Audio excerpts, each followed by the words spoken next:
Now students, in this question we are given that we have to distinguish between two physical quantities here. First one is magnitude of displacement over an interval with total path length over the same interval, magnitude of average velocity over an interval with average speed over the same interval. So students, इसके बाद भी ये question थोड़ा सा और lengthy था, मैंने उसको छोटा कर दिया।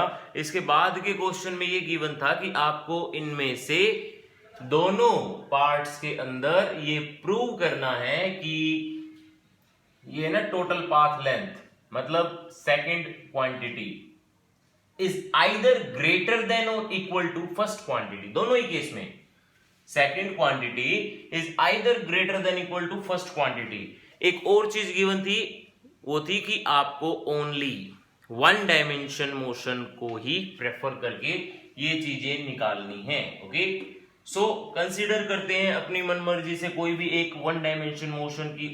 इनिशियली एक बॉडी ए पॉइंट पे है, स्ट्रेट लाइन चली, बॉडी पहुंच गई बी पॉइंट पे, अगेन वापस आई, ये तो जाते टाइम का था, वापस आई यहां तक सी पॉइंट तक। ओके, अब इस इंटरवल में ये है फाइनल पॉइंट, ये है initial point. Okay, now first of all we have to find distance over the complete interval. Distance is what? A B plus B C. Okay, and displacement, displacement क्या रही होगी? Displacement रही होगी ए सी, है ना। तो यहां पे इस केस में हमें दिख रहा है distance obviously greater than displacement है, distance obviously greater than displacement है। बट मान लो अगर आपको इक्वल प्रूव करनी हो, डिस्टेंस और डिस्प्लेसमेंट इक्वल प्रूव करनी हो, तो क्या करोगे? In interval of motion from A to B, A से लेके बी तक जाओ, उस मामले में स्ट्रेट लाइन मोशन हो रहा है तो डिस्टेंस हम कह सकते हैं इक्वल होगी डिस्प्लेसमेंट की। बस ये चीज ये क्वेश्चन के बेसिस पे हमें समझनी थी कि डिस्टेंस और डिस्प्लेसमेंट, डिस्टेंस तो एक्चुअल पाथ फॉलोड होता है and displacement is total shortest distance between initial and final position. तो जब फाइनल पोजीशन सी था तो डिस्प्लेसमेंट ये थी ओनली, जब फाइनल पोजीशन ओनली बी था तो डिस्प्लेसमेंट और डिस्टेंस दोनों ही बराबर थी। तो हम कह सकते हैं कि distance can be equal to और ग्रेटर देन किसके? डिस्प्लेसमेंट के।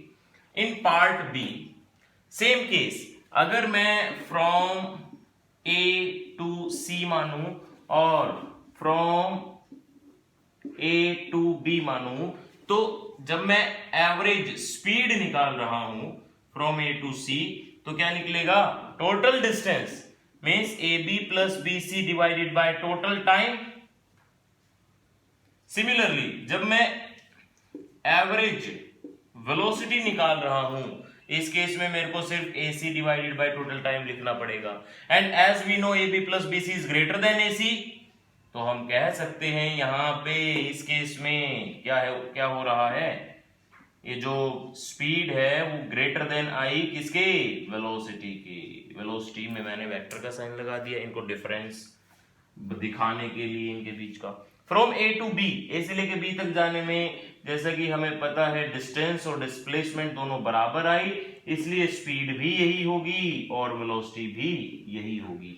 That's why in this case speed and velocity are equal. So क्या मैं ये कह सकता हूं velocity is greater, speed is greater than equal to velocity?